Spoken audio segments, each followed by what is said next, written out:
je ressens tes bienfaits sont trop gros. Tu fends de mon âme coule des larmes qui traduisent mes silences. Comment te dire ce que je ressens? Tes bienfaits sont trop grands. Tu fends de mon âme coule des larmes qui traduisent mes silences.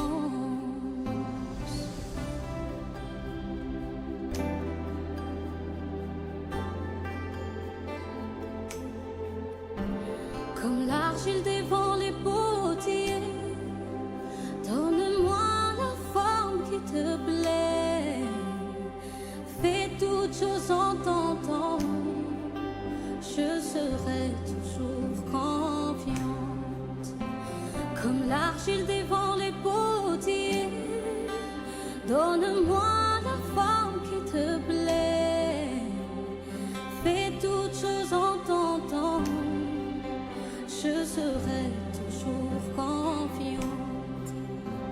Seigneur, observe mes voies, garde-moi près de ta croix. Je voudrais habiter chez toi.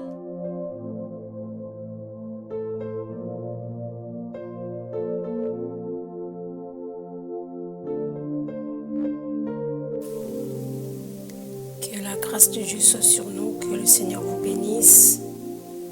Je vous salue tous au nom de Jésus-Christ. Soyez les bienvenus. Shalom, shalom, shalom. Bienvenue à notre rendez-vous de vendredi soir. Shalom à tous. Si tu es là, tu es connecté, tu peux partager la vidéo s'il te plaît. Partage la vidéo, invite les autres. Shalom, shalom, serviteur de Dieu, Jean Pierrot. Shalom à tous. Est-ce qu'on peut partager la vidéo et inviter les autres? Car je sais que le message de ce soir nous concerne tous. Ce message nous concerne, ça concerne tout enfant de Dieu, ça concerne tous les serviteurs de Dieu. Si tu es enfant de Dieu, né de nouveau, si tu es serviteur de Dieu, alors je t'invite à écouter ce message, à rester jusqu'à la fin et surtout à partager. Je vais faire la même chose. Est-ce que nous pouvons partager, s'il vous plaît?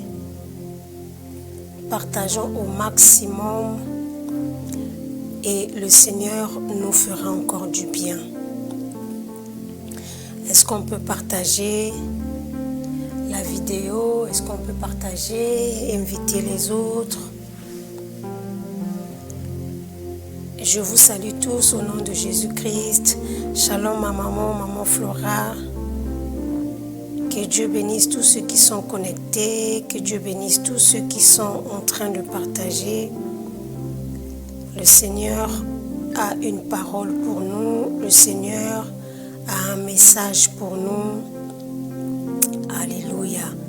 Merci Seigneur. Merci Jésus. Soyez bénis, peuple de Dieu. Est-ce qu'on peut partager encore? On augmente encore les partages. Je suis en train de faire la même chose. On partage dans des groupes, on partage sur WhatsApp, on partage sur Instagram, Facebook, partout. Partageons et invitons les autres à pouvoir nous rejoindre ce soir pour rompre le pain. Je vous salue encore au nom de Jésus. Encore quelques minutes de partage et nous allons commencer. Alléluia. Merci Seigneur. Merci Seigneur. Shalom, shalom à tous. Que Dieu vous bénisse. Que Dieu bénisse tous ceux qui sont en ligne, tous ceux qui sont en train de partager. Que le Seigneur se souvienne de vous. Gloire au Seigneur. Merci Seigneur Jésus. Merci Seigneur. Shalom, shalom, shalom. Je termine de partager aussi. Je sais qu'il y a beaucoup de gens en ce moment, parfois, qui sont en train de scroller dans des pages, il y a d'autres qui sont dans des pages de divertissement, d'autres qui sont là parce que demain, il y a certains qui ne vont pas travailler. Et nous sommes là pour propager l'évangile, nous sommes là afin que la parole de Dieu soit annoncée. Que Dieu vous bénisse abondamment. Si tu es là, tu es connecté, je t'invite vraiment à rester jusqu'à la fin, à écouter ce message. Parfois on se connecte, parfois on se déconnecte, et en se déconnectant, tu peux rater une parole, une instruction, quelque chose que le Seigneur voulait te donner. Donc je t'invite vraiment à rester jusqu'à la fin. Gloire au Seigneur. Que Dieu vous bénisse, que la grâce de Dieu soit sur vous. Alors sans plus tarder, nous allons prier. Seigneur notre Dieu, nous bénissons ton nom. Nous te rendons grâce, El Shaddai, nous te disons merci. Merci pour ta présence au milieu de nous. Merci parce que tu es là, Seigneur. Nous sommes là parce que tu es là. Nous faisons ce que nous faisons, c'est pour ta gloire, Seigneur. Nous coupons notre sommeil, nous trouvons un temps pour toi, Seigneur, dans notre programme, dans notre vie quotidienne, parce que nous savons que tu es là. Nous savons que c'est ce que tu attends de nous, Père. Voilà pourquoi nous venons te recommander, Seigneur, ces moments de partage de ta parole. Je prie, Seigneur, que tu parles à une âme, que tu parles à un serviteur, que tu parles à une servante de Dieu, que tu parles, Seigneur, à ton peuple, que tu parles à une brebis, et que cette parole, Père éternel, soit pour nous une bénédiction, soit pour nous, ô Père éternel, une boussole qui va nous emmener encore, Seigneur, dans ta présence, dans la crainte et la pratique, l'obéissance à ta parole, au nom de Jésus-Christ, notre Seigneur et Sauveur. Amen. Amen, amen, amen. Que Dieu vous bénisse. Je vous salue encore au nom de Jésus. Si tu viens d'arriver, partage. Shalom, apôtre Wilfried, apôtre Michel, pardon. Shalom à tout le monde. Que Dieu vous bénisse. Alors, sans plus tarder, nous allons prendre nos Bibles. Aujourd'hui, comme nous l'avons annoncé, comme vous avez vu dans le flyer, le thème de ce soir, c'est l'épée des fils d'Ammon. Amen. L'épée des fils d'Ammon. L'épée des fils d'Ammon. C'est un message qui nous concerne tous. C'est un message qui concerne tout enfant de Dieu, qui concerne tout serviteur de Dieu. C'est un message qui nous interpelle. C'est un message où le Seigneur veut attirer notre attention, où le Seigneur veut nous donner des instructions par rapport à notre vie chrétienne, par rapport à notre marche avec Dieu. Alors vraiment, je te prie, si tu es connecté et que tu n'as pas encore partagé, partage, invite quelqu'un, envoie ça sur WhatsApp, envoie ça à une personne, à un enfant de Dieu. Ce message concerne les enfants de Dieu. Amen. Gloire au Seigneur. Donc nous allons parler donc de l'épée des fils d'Ammon. Nous sommes dans le livre de 2 Samuel chapitre 12, 2 Samuel chapitre 12, le verset 7 jusqu'au verset 10. Nous prenons 2 Samuel chapitre 12, verset 7 à 10. Docteur Patrice va nous aider dans la lecture. Shalom, shalom à tous, shalom à toutes. Amen. 2 Samuel chapitre 12, verset 7 à 10. Je lis la parole de l'Éternel. Amen. Et Nathan dit à David, tuez cet homme-là.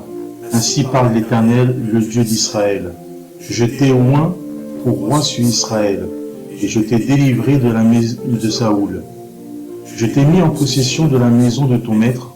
J'ai placé dans ton sein les femmes de ton maître, et je t'ai donné la maison d'Israël et de Juda.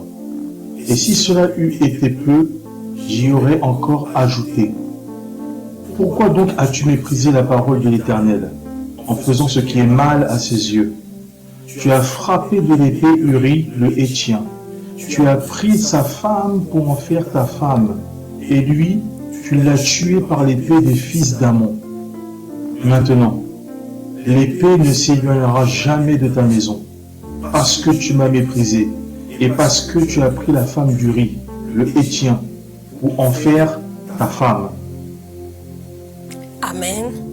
On poursuit, on prend 2 Samuel toujours, donc on va sauter, on prend le verset 13 jusqu'au verset 15. 2 Samuel chapitre 12, verset 13 à 15. 2 Samuel chapitre 12, verset 13 à 15.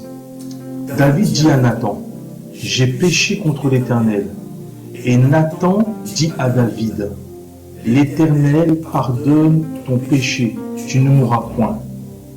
Mais parce que tu as fait blasphémer les ennemis de l'Éternel en commettant cette action, le fils qui t'est né mourra. » Et Nathan s'en alla dans sa maison. L'Éternel frappa l'enfant que la femme d'Uri avait enfanté à David, et il fut dangereusement malade. Amen. Gloire au Seigneur. Shalom, shalom, Pasteur Pascal. Shalom, Jack Patrick. Shalom, Fils Esta. Shalom à tout le monde. Que le Seigneur vous bénisse. Si tu n'as pas encore partagé, partage ce message à une personne. Alors, nous sommes en train de parler, comme je le disais, de l'épée des fils d'Ammon. Amen. L'épée des fils d'Ammon, comme je venais de le dire, c'est un message qui nous interpelle. C'est un message, j'espère que je vais pouvoir résister, parce que je me rappelle quand j'avais écrit ce message il y a quelques mois, je dirais, j'ai écrit ce message en pleurant. J'ai beaucoup pleuré quand j'avais écrit ce message parce que c'est quelque chose que le Seigneur a commencé à me donner des instructions à moi-même par rapport à ce thème, par rapport à ce qui se passe dans ce texte que nous avons lu.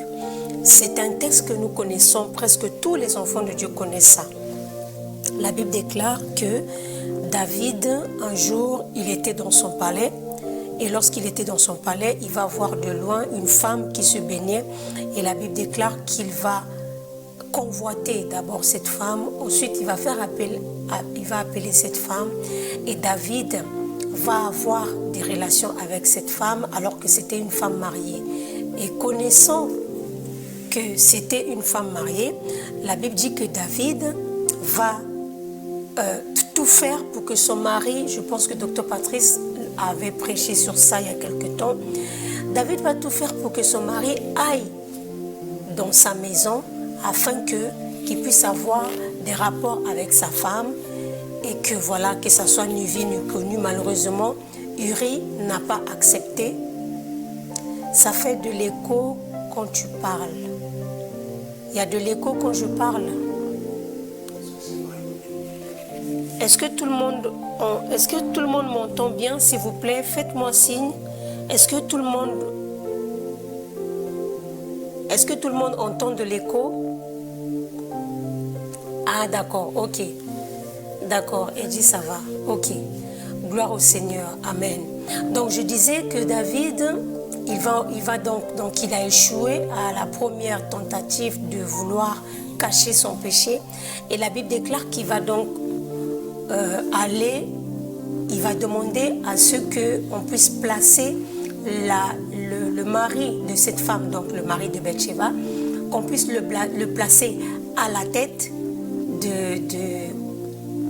du combat. Merci beaucoup, merci. À la tête du combat. Et la Bible dit que cet homme va aller en guerre, on va lui mettre devant, on va lui mettre dans une position de faiblesse, on va l'exposer entre les mains de l'ennemi, les ennemis qui étaient donc les fils d'Ammon. Donc, à cette époque-là, Israël était en guerre avec les fils d'Ammon. Suivez très bien cette histoire. Je sais que c'est une histoire que nous connaissons tous, mais à travers quelques versets que nous avons lus, le Seigneur veut nous interpeller, le Seigneur veut nous apprendre des leçons très très importantes. Et la Bible dit que, étant donné que Uri était en front, il était dans une position vulnérable à la guerre, la Bible déclare qu'on va le tuer. Donc les fils d'Amon qui combattaient à cette époque-là, qui étaient en guerre contre Israël, les fils d'Amon vont tuer Uri, et Uri va mourir pendant la guerre. Alors lorsque Uri va mourir, la Bible dit que Dieu va parler à Nathan. Dieu va se révéler à Nathan à travers Dieu va parler à David, mais à travers Nathan. La Bible déclare que le prophète Nathan va venir, il va dire à David, voilà, le roi, j'ai besoin de ton aide parce que j'ai quelque chose à te raconter, quelque chose qui s'est passé dans le pays. Voilà, il y avait un monsieur qui avait ses brebis, et lorsqu'il va recevoir des visiteurs, il va quand même aller prendre les brebis du pauvre, voilà, et il va expliquer, nous connaissons l'histoire. Et la Bible déclare que David va s'enflammer de colère, et Nathan va dire à David, tuez cet homme-là. Je ne vais pas rentrer dans les détails par rapport à cette partie-là, mais la Bible déclare que Nathan va dire à David, tu es cette personne-là qui a laissé ses brebis, qui a laissé les brebis qui étaient dans sa propre maison et qui est allé prendre les brebis du pauvre. Alléluia. Nathan va lui dire, tu es cet homme-là. Et Nathan va commencer à expliquer à David ce qui s'est passé. Amen.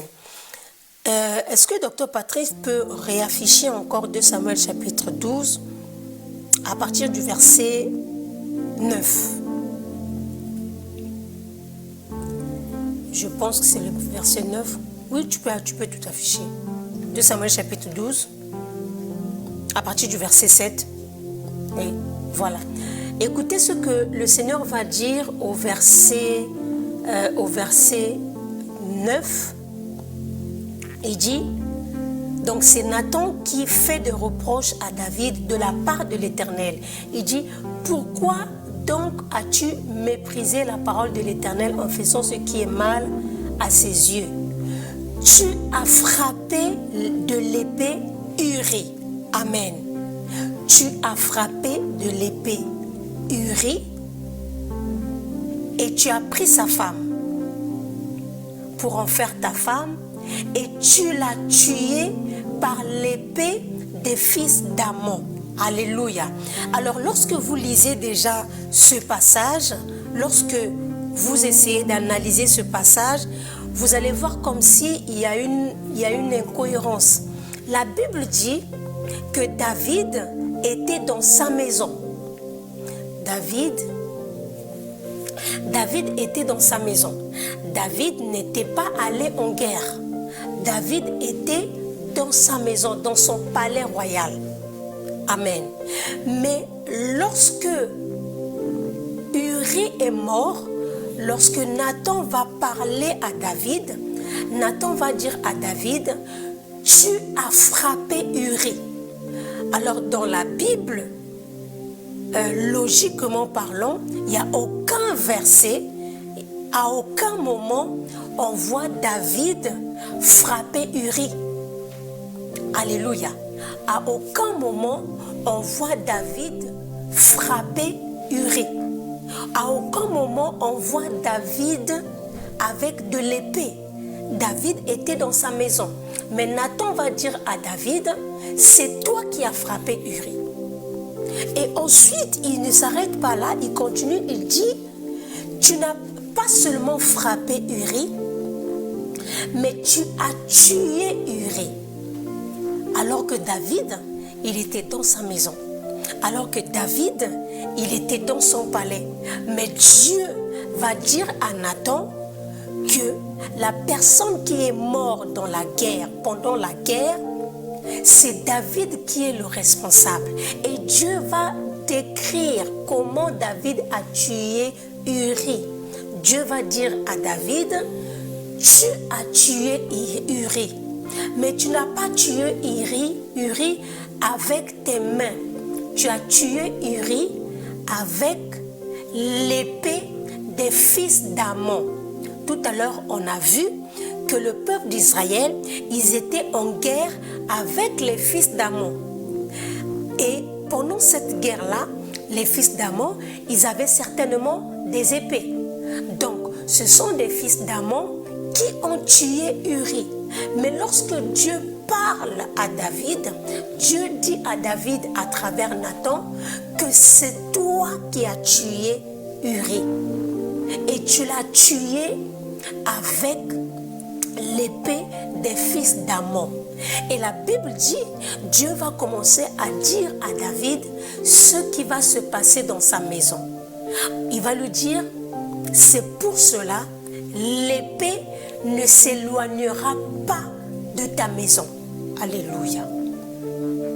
L'épée ne s'éloignera pas de ta maison. Et lorsque vous regardez la maison de David, lorsque vous regardez la vie des enfants de David, alléluia, c'était des enfants compliqués.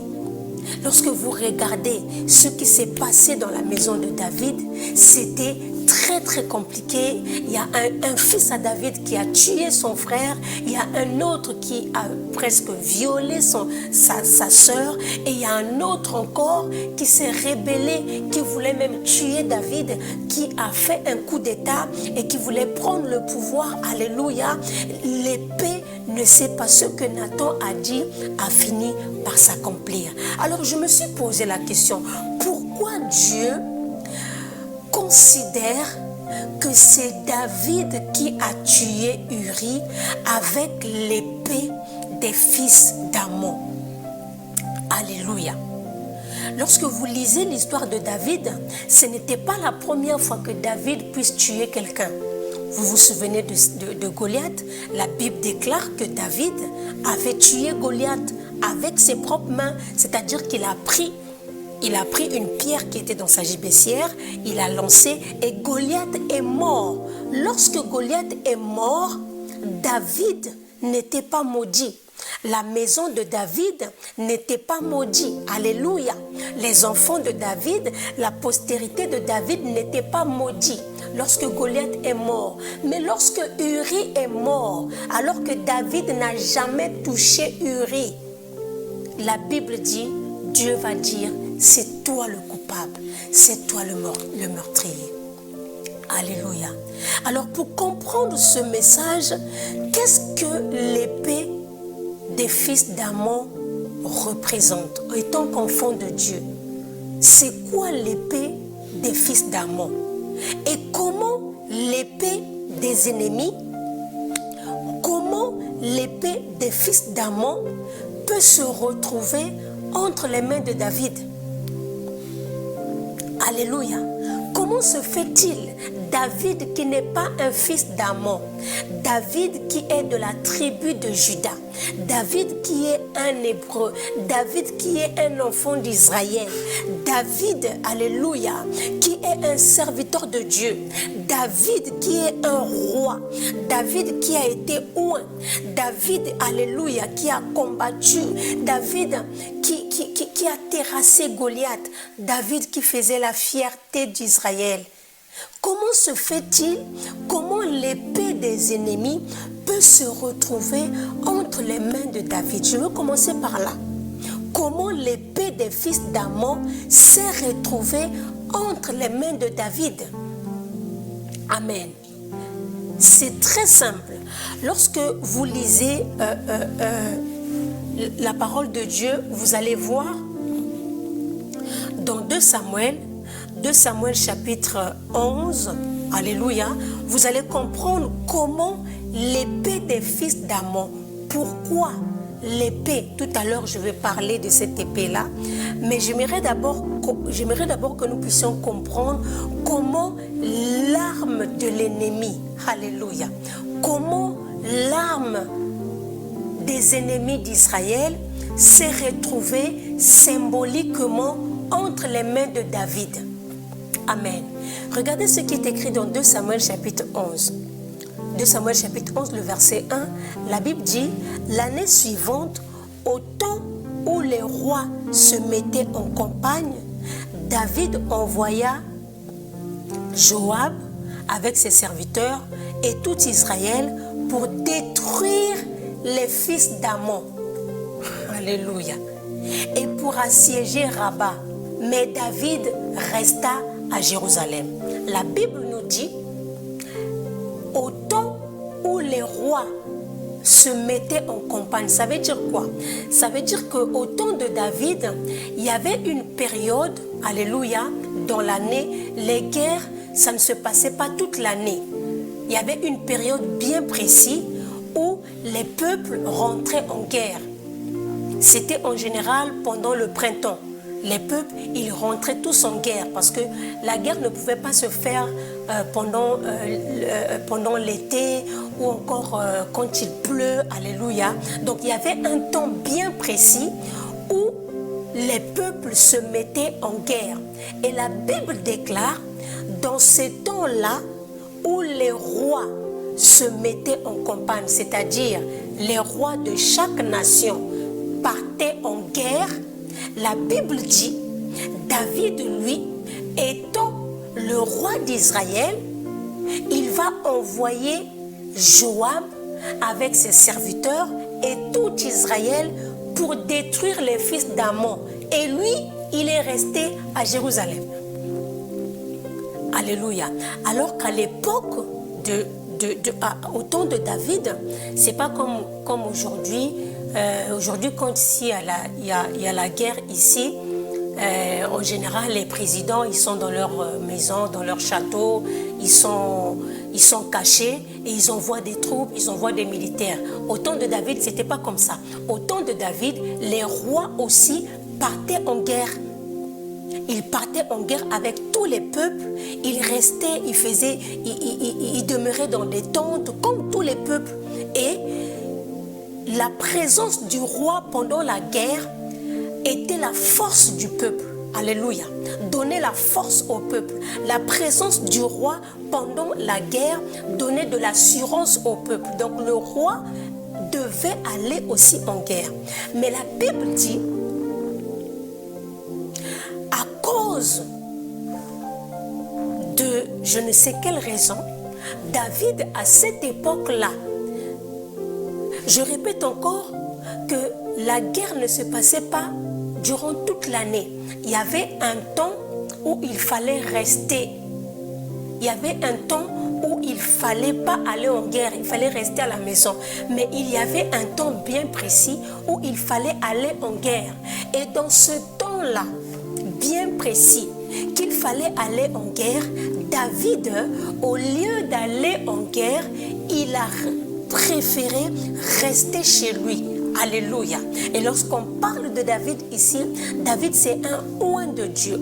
David c'est un serviteur de Dieu. David avait une mission en Israël. David est celui que Dieu avait choisi. Et quand Dieu choisit quelqu'un, Dieu te choisit pour une mission. Quand Dieu te choisit pour faire quelque chose. Alléluia. J'aimerais dire à une personne, ce qui a fait la chute de David, ce n'est pas d'abord Bathsheba. Bathsheba est venue. Bathsheba, en fait, c'est la conséquence de la désobéissance de David. Bathsheba, c'est la conséquence du choix de David de ne pas aller en guerre, alors que c'est pour ça qu'il avait été appelé. Alléluia. C'est pour cela, comme il n'était pas allé en guerre, l'ennemi s'est servi de lui afin de tuer un Israélite, afin de tuer un fils de son peuple. Alléluia. Lorsque tu es appelé, j'aimerais parler à des serviteurs de Dieu. J'aimerais parler à des servants de Dieu. Lorsque tu as un appel de Dieu sur toi, lorsque tu as une mission à accomplir, lorsque tu as un don de Dieu en toi, sache que tu es la cible de l'ennemi. Sache qu'il n'y a pas que Dieu qui veut que tu puisses le servir. Le diable, il aime s'accaparer de tout ce qui appartient à Dieu. Donc quand quelqu'un sert Dieu, alléluia, la convoitise du diable, le désir du diable, c'est quoi? C'est que cette personne-là arrête de servir Dieu et qu'il commence à le servir, même sans le savoir. C'est pour cela, vous voyez des gens qui servaient Dieu. Vous voyez des gens qui étaient pasteurs, qui étaient chantres, évangélistes, tout ça là, du jour au lendemain, ils ont abandonné l'œuvre de Dieu. Et lorsque vous regardez ces personnes-là, ils deviennent pires que les païens. Alléluia. Lorsque vous regardez ces personnes, ils rentrent dans des compromissions, ils rentrent dans des histoires bizarres, ils commencent à combattre l'église de Dieu. Ils commencent à combattre les saints. Pourquoi? Parce que lorsque tu arrêtes de servir Dieu, le diable va te récupérer. Alléluia. Lorsque tu rejettes les armes de Dieu, le diable mettra dans tes mains des armes qui sont à lui, des armes de son royaume, des armes qui vont profiter à son royaume, des armes qui fera la chute de l'église, la chute des enfants de Dieu, la chute des serviteurs de Dieu. J'aimerais dire à une personne, lorsque tu es appelé à servir Dieu, tu deviens la cible principale de l'ennemi. Ce que tu fais pour Dieu, l'ennemi voudra que tu le fasses, mais que tu le fasses pour lui. Alléluia. Et c'est ce qui s'est passé avec David. Au lieu d'aller en guerre, la Bible dit, il est resté dans sa maison. Bien-aimé dans le Seigneur, tu ne peux pas être serviteur de Dieu et avoir les mains vides. À partir du moment où tu rejettes les armes de Dieu, tes mains ne seront plus vides. Le diable va mettre dans tes mains des armes. Mais ces armes-là, ça ne sera pas pour la bénédiction, mais ça sera pour la destruction du royaume de Dieu. Et c'est ce qui s'est passé lorsque vous lisez, je pense que j'avais déjà prêché ça à l'église, l'histoire des ustensiles du temple. La Bible déclare que lorsque les ustensiles du temple de Dieu s'est retrouvés à Babylone, la Bible dit, pendant un moment, c'était caché. Les ustensiles qu'on utilisait dans le temple, les ustensiles qui servaient pour la gloire de Dieu, arrivés à Babylone, s'étaient cachés pendant un moment. Et la Bible dit un jour, le roi a pris les ustensiles et il les a mis sur sa table. Pourquoi? Parce qu'il voulait récupérer ceux qui servaient Dieu, qu'ils puissent maintenant commencer à servir à la table du roi de Babylone. Alléluia. C'est pour cela que l'épée des fils d'Ammon s'est retrouvée spirituellement, inconsciemment. David, lorsqu'il a refusé d'aller en guerre, il avait l'épée des fils d'Ammon entre ses mains. Alléluia. Il n'y a pas de neutralité dans le monde spirituel. Non, moi je ne veux plus servir Dieu. Moi je ne veux plus de ces choses-là. Je préfère... Non, non, non. Le diable va te récupérer, ma soeur.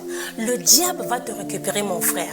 L'ennemi va se servir. C'est pour cela nous avons malheureusement, parfois même au milieu des enfants de Dieu, des gens, on a l'impression qu'ils combattent l'œuvre de... En fait, l'ennemi veut que tu continues à servir. Tu continues à le servir tout en croyant que tu es en train de servir Dieu. Alléluia. L'ennemi veut que tu continues à le servir tout en croyant que tu es en train de servir Dieu, mais en réalité, ce n'est plus Dieu que tu sers. Comment tu peux être un serviteur de Dieu? Comment tu peux être un enfant de Dieu? Là où la Bible dit que tu es la lumière du monde. Mais là où tu es, au lieu d'apporter la lumière, tu apportes les ténèbres. Au lieu d'apporter l'amour, tu apportes la haine. Et donc la Bible dit, à cause de ça, c'est la première raison qui a fait que l'épée des fils d'Ammon, David croyait qu'il était dans son palais en train de se faire des va-et-vient. Il ne savait pas que l'épée des fils d'Ammon était déjà entre sa main afin de tuer l'un des enfants d'Israël. Alléluia. Et la Bible dit, c'est exactement ce que Nathan va lui dire. Le Seigneur Dieu va lui dire à travers de Nathan, c'est toi qui as tué Uri. Attends, je n'ai pas tué Uri. Moi, j'ai juste dit, amen, j'ai juste pris Bathsheba, je suis sortie avec Bathsheba Et après, j'ai juste dit à Joab de mettre Uri devant la guerre, de l'exposer, de lui mettre au front, comme ça, il va peut-être, peut-être par la grâce ou par miracle, il va s'échapper. Mais moi, je n'ai pas tué Uri. Lorsque nous regardons cette histoire, logiquement parlant, les gens qui ont vu Uri mourir, ils ont dit que Uri est mort dans la guerre. Alors si c'était dans les réseaux sociaux, si c'était comme aujourd'hui, ça allait parcourir dans toutes les chaînes, à la télé, partout. Comment Uri est mort? Uri est mort en guerre. Uri est mort parce qu'il était militaire. Mais ça, c'est ce que les hommes pensent. Mais Dieu, pour Dieu, c'est David qui a tué Uri. Alléluia. Selon les hommes, Uri est mort dans la guerre. Mais selon Dieu, c'est David qui a tué Uri. J'aimerais dire à une personne, il y a des gens qui meurent à cause de nous. Il y a des couples qui se séparent aujourd'hui. C'est à cause de toi, à cause de moi. Alléluia. Il y a des églises qui meurent à cause de nous. Il y a des serviteurs de Dieu qui souffrent d'AVC. Il y a des serviteurs de Dieu, il y a même des enfants de Dieu qui veulent abandonner la foi à cause de nous. Il y a des foyers, alléluia. Il y a une femme au foyer quelque part qui est en train de pleurer. Il y a une femme au foyer quelque part qui est en dépression. Et quand cette femme va mourir, les gens diront, elle est morte de telle maladie. Mais Dieu sait que cette femme est morte parce que toi, enfant de Dieu, parce que toi, chrétienne, tu avais tenu son mari captif. À cause de toi, son mari ne voit plus ses enfants. À cause de toi, alléluia, il y a même des enfants qui meurent à cause de leurs parents. Alléluia. Il y a des enfants qui sont en dépression à cause de leurs parents. Pourquoi?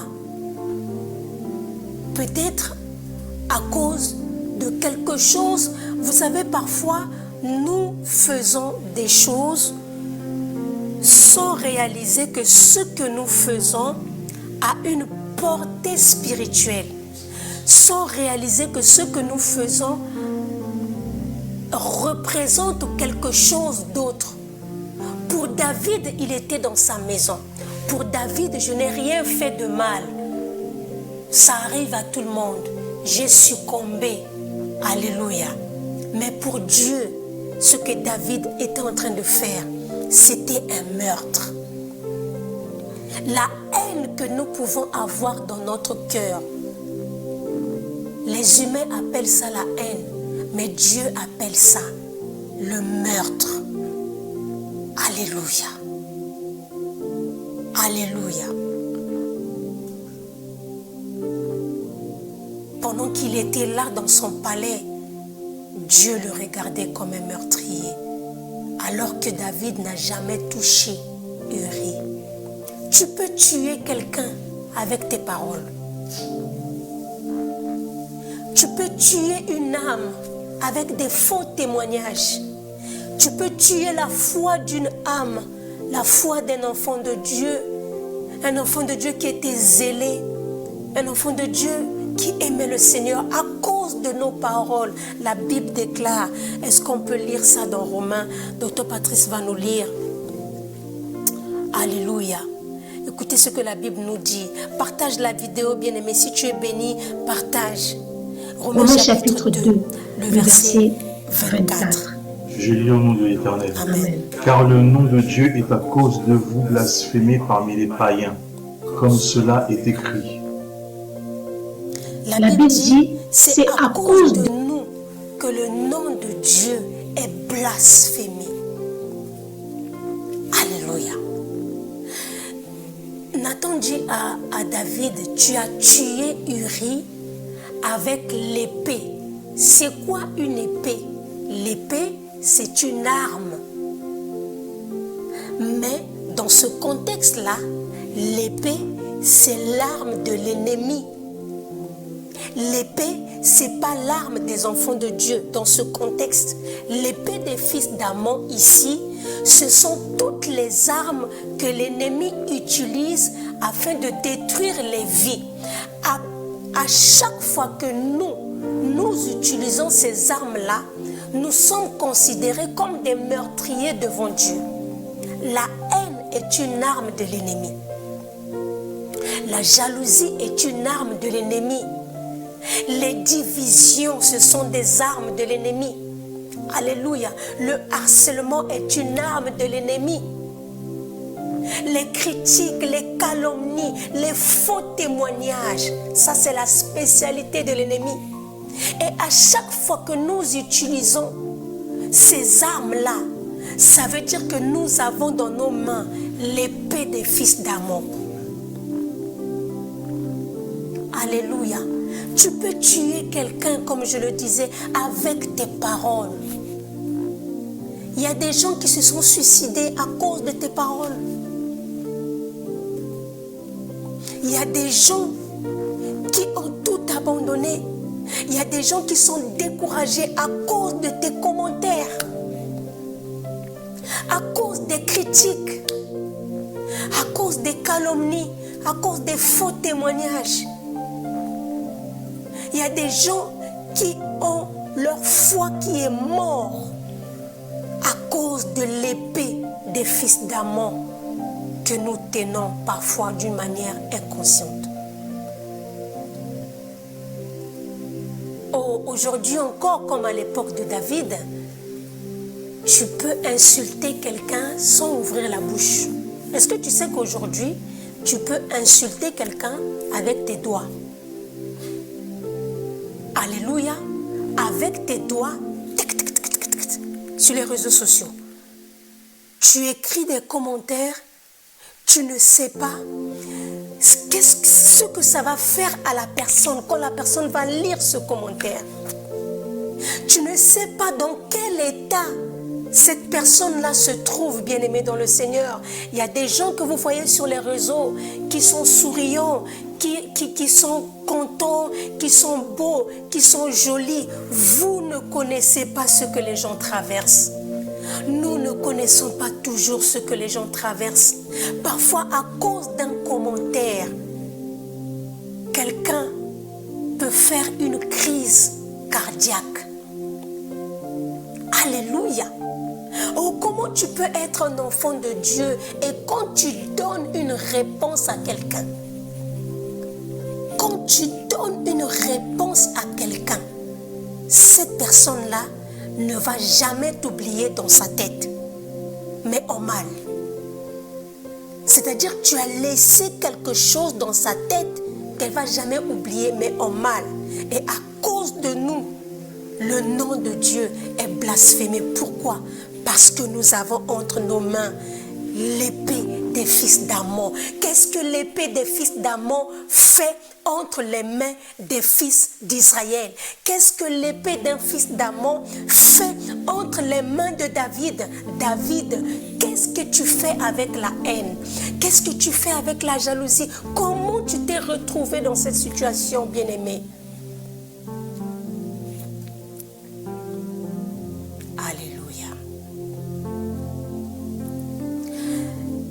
Le Seigneur nous appelle, vous savez, comme je l'ai dit au début, le diable c'est un voleur.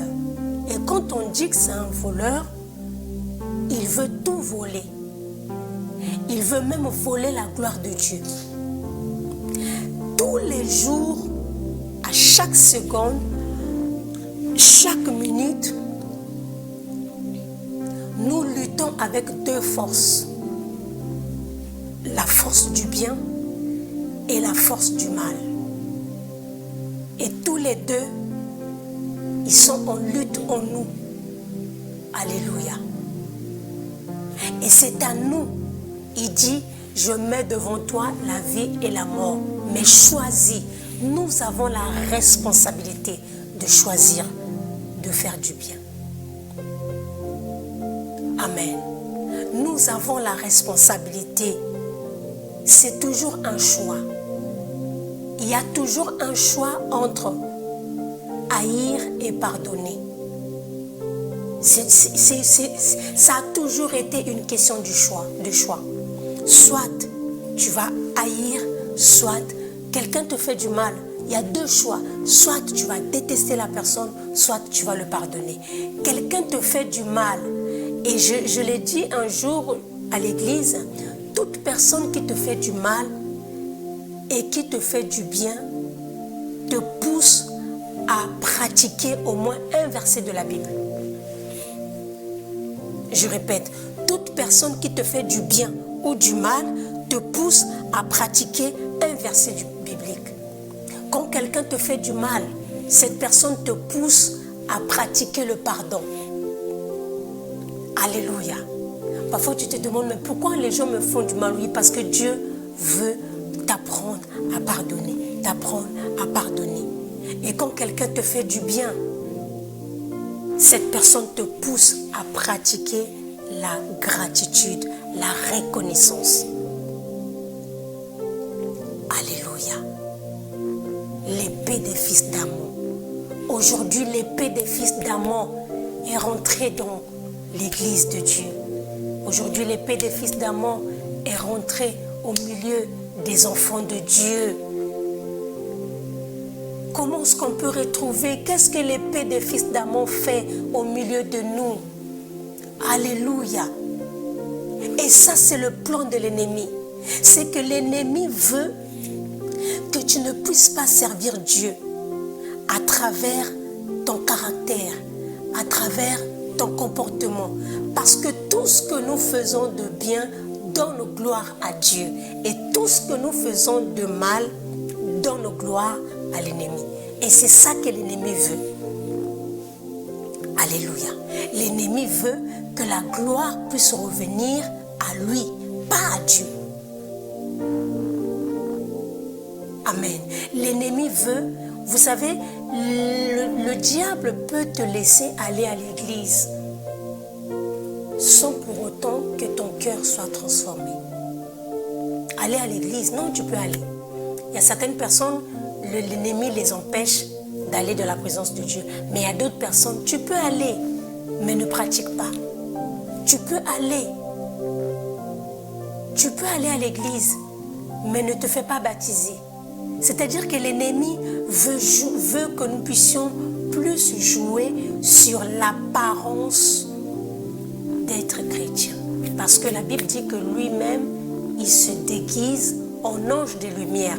Il n'est pas l'ange de lumière, mais il se déguise. Écoutez ce que la Bible nous dit dans Apocalypse. Apocalypse chapitre 13. Apocalypse chapitre 13, le verset 11. Je ne sais pas si Dr Patrice peut nous lire ça. Apocalypse chapitre 13, le verset 11.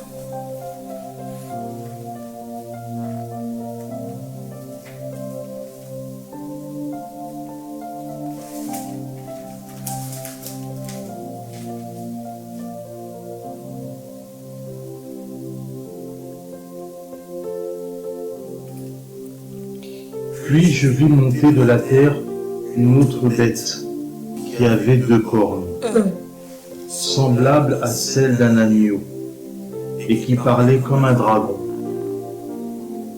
Continue. Elle exerçait toute l'autorité de la première bête en sa présence, et elle faisait que la terre et ses habitants adoraient la première bête, dont la blessure mortelle avait été guérie. Amen.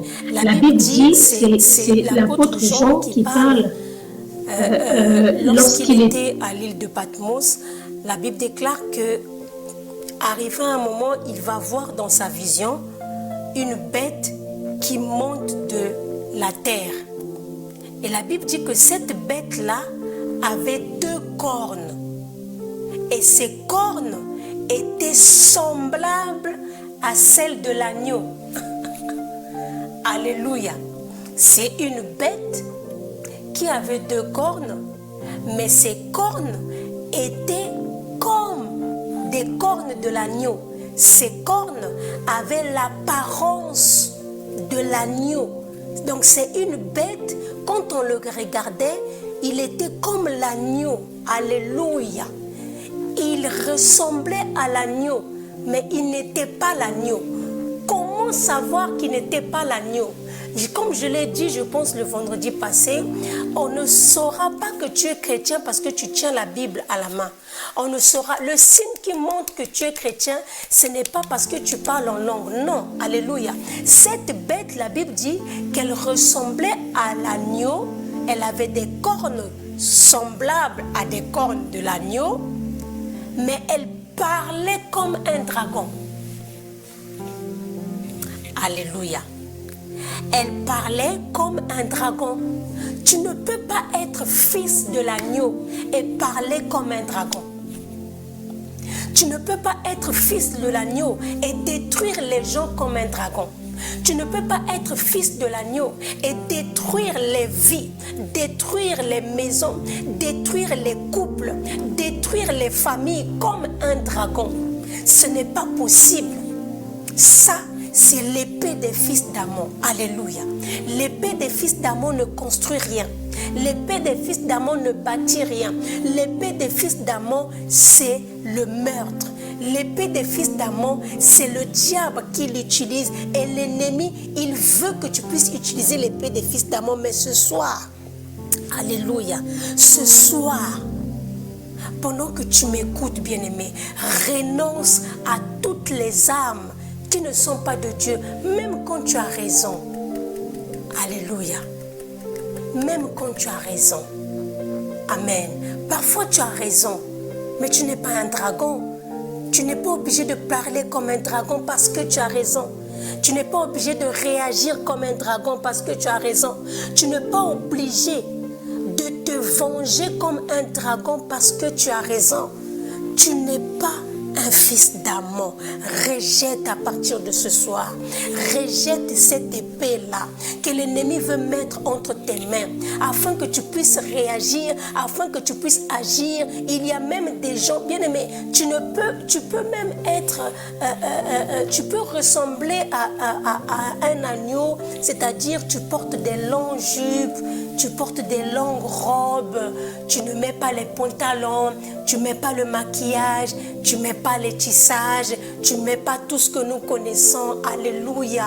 Mais si ton cœur est mauvais, si dans ton cœur tu as l'épée des fils d'Amon, si dans ton cœur tu détruis les gens bien-aimés dans le Seigneur, aux yeux de Dieu, tu n'es pas un enfant d'Israël. Alléluia. Amen. Même lorsque les gens te font du mal, même lorsque tu arrives au bout, ne prête jamais, ne te sers jamais de l'épée des fils d'Amon pour détruire ton frère. Ne te sers jamais de l'épée des fils d'Amon pour détruire la foi d'une personne, pour détruire les études de quelqu'un, pour détruire le mariage de quelqu'un, pour détruire le ministère d'une personne. À chaque fois que tu as le désir de détruire quelqu'un, ce désir ne vient pas de Dieu. C'est l'épée des fils d'Amon. Alléluia.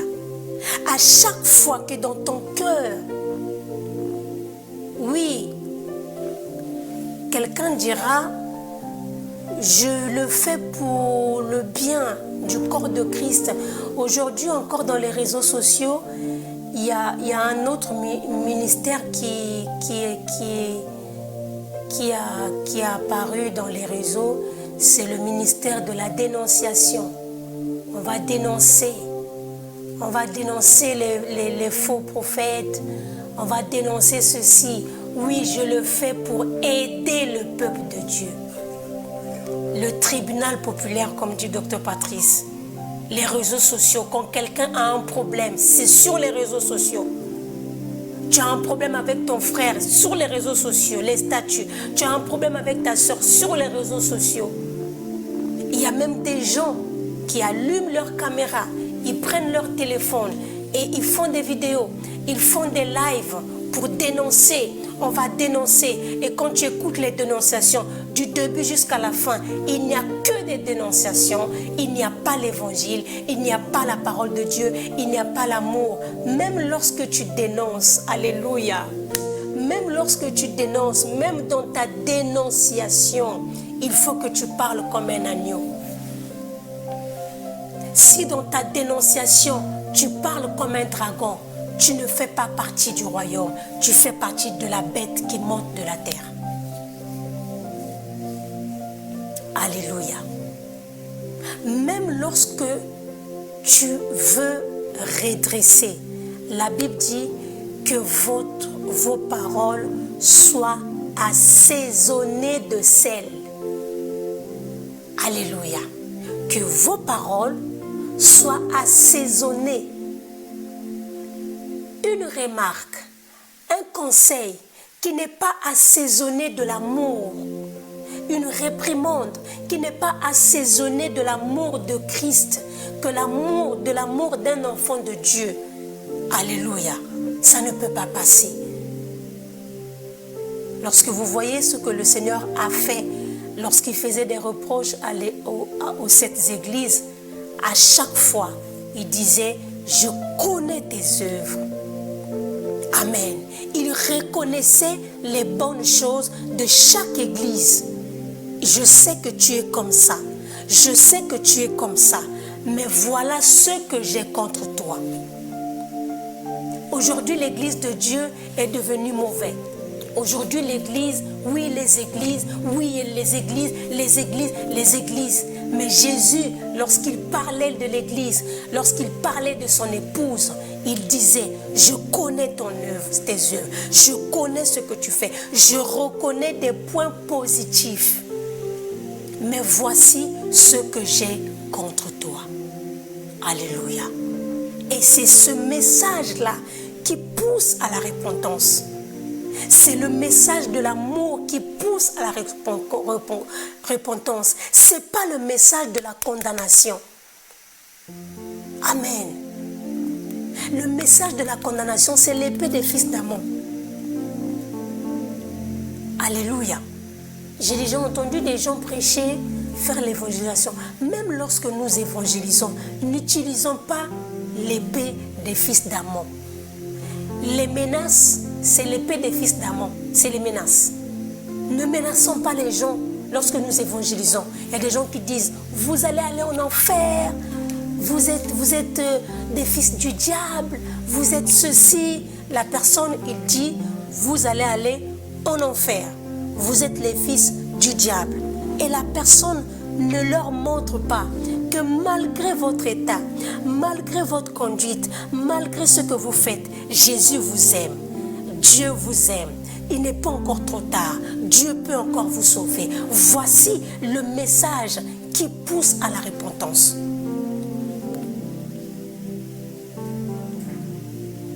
Alléluia. Amen. Oh, le Seigneur est en train d'interpeller son Église ce soir. Rejetons toute épée des fils d'amour. Rejetons toutes les armes de l'ennemi. Tout ce que l'ennemi utilise. C'est pour ça David lui-même, lorsqu'il voulait combattre Goliath, lorsque Saoul lui a prêté des armes, parce que parmi les armes que Saoul lui avait prêtées, Goliath avait ces mêmes armes. C'est pour ça que David a enlevé. J'aime l'attitude de David. J'aimerais dire à quelqu'un, fais comme David. La Bible dit, il avait déjà porté les armes de Saoul. il les avait déjà portés, il a commencé à marcher. Je dis à quelqu'un qui m'écoute aujourd'hui, peut-être que dans ta vie, à travers ce message, tu te rends compte que tu as beaucoup utilisé l'épée des fils d'Amon. Ce n'est pas encore trop tard. Tu peux encore te désarmer. Tu peux encore te déshabiller, enlever, rejeter ça, comme a fait David. La Bible dit que David a commencé à marcher avec l'armure de Saoul et il s'est rendu compte, non, ça c'est pas pour moi. Alléluia. Ça c'est pas ce que mon Dieu veut pour moi. Amen. Tu peux commencer mal, mais tu ne termineras pas mal. Le Seigneur t'appelle aujourd'hui. Si dans ton cœur, tu sentais un début de haine, tu sentais un début de jalousie, tu sentais, alléluia, si dans ton cœur, peut-être à travers des paroles, tu as détruit les vies, peut-être qu'à travers les messages que tu as envoyés aux gens, peut-être qu'à travers les réponses que tu as données à ton frère, à ta soeur, à ton mari, à ta femme, aux gens autour de toi, ce n'est pas encore trop tard. Ce soir, le Seigneur veut que tu puisses rejeter, que tu puisses te désarmer, que tu puisses te débarrasser de l'épée des fils d'Amon, que tu puisses te débarrasser de toute arme de l'ennemi, toute arme que l'ennemi veut mettre entre tes mains et qui n'honore pas le Seigneur. Alléluia. J'aimerais prier maintenant. J'aimerais que nous puissions prier ensemble. Alléluia. Merci Seigneur. Merci Seigneur. J'aimerais que tu élèves ta voix là où tu es et que tu commences à prier. Commence à prier pendant que tu m'écoutes. Dis Seigneur, à partir de ce soir, je rejette, je renonce à l'épée des fils d'Amon. Je ne tuerai pas mon frère, je ne tuerai pas ma soeur avec l'arme de l'ennemi. Je ne me servirai pas de l'arme de l'ennemi pour détruire une famille, pour détruire un peuple, pour détruire le travail de quelqu'un, pour détruire le couple d'une personne, pour détruire l'église de Dieu. Je ne me servirai pas de l'épée des fils d'Amon. Ce soir, je rejette l'épée des fils d'Amon. Ce soir, je refuse d'être un meurtrier inconscient. Je refuse d'être une meurtrière inconsciente. Je rejette toute épée qui vient de l'ennemi. Je rejette toute proposition que l'ennemi met dans mon cœur. Je rejette la colère qui monte dans mon cœur, qui me pousse à prendre des mauvaises décisions. Au nom de Jésus, prie bien-aimé dans le Seigneur. Prie bien-aimé. Prie, prie, prie, prie. Prie afin que le Seigneur puisse t'aider à te débarrasser de l'épée des fils d'Amon. Que le Seigneur puisse t'aider à te débarrasser de l'épée des fils d'Amon. Rebo shakaraba sekerebo rama shandara bababa. Je ne détruirai pas l'église de Dieu avec l'épée des fils d'Amon. Je ne tuerai pas la foi des enfants de Dieu avec l'épée des fils d'Amon. Au nom de Jésus-Christ de Nazareth, Père, je prie pour ton église. Je prie pour tes serviteurs, Seigneur de gloire. Je prie, Seigneur, que tu nous aides à rester à notre poste, Père éternel, à ne pas faire, Seigneur de gloire, Papa, des compromis avec l'ennemi. Je prie, Seigneur de gloire, que tu nous aides, Seigneur, à te servir, Papa, à continuer à te servir malgré les hauts, malgré les bas, que nous puissions toujours aller en guerre, que nous puissions toujours faire ce que tu nous demandes de faire, que nous puissions toujours accomplir ce pourquoi tu nous as appelés, ce pourquoi tu nous as envoyés sur cette terre. Dans le nom de Jésus-Christ de Nazareth, dans le nom de Jésus-Christ de Nazareth, Rebo Shakamaramade, Rekase Kandera Bababa, Remande Raba Shakarababa. Habakkuk pouvait dire, je me tiens à mon poste, je reste à mon poste afin de savoir ce que l'Éternel me dira. Seigneur, nous voulons rester à notre poste, Seigneur, afin que nous ne puissions pas nous retrouver retrouver avec l'épée des fils d'Amon entre nos mains. Au nom de Jésus-Christ de Nazareth. Seigneur, merci. Merci pour ces moments. Merci pour ta parole. Merci, Seigneur, de nous garder fidèles à toi jusqu'à ton retour. Merci de nous garder, Seigneur, fidèles, Seigneur de Dieu, gloire. Que nous puissions valablement te représenter sur cette terre de confusion. Sur cette terre, Seigneur, où le bien est devenu le mal et le mal est devenu le bien, Seigneur. Merci parce que tu le fais. Au nom de Jésus-Christ. Amen. Amen. Que Dieu vous bénisse, que la grâce de Dieu soit sur vous. Shalom, shalom. Chez vous, on se retrouve vendredi prochain si Jésus ne revient pas.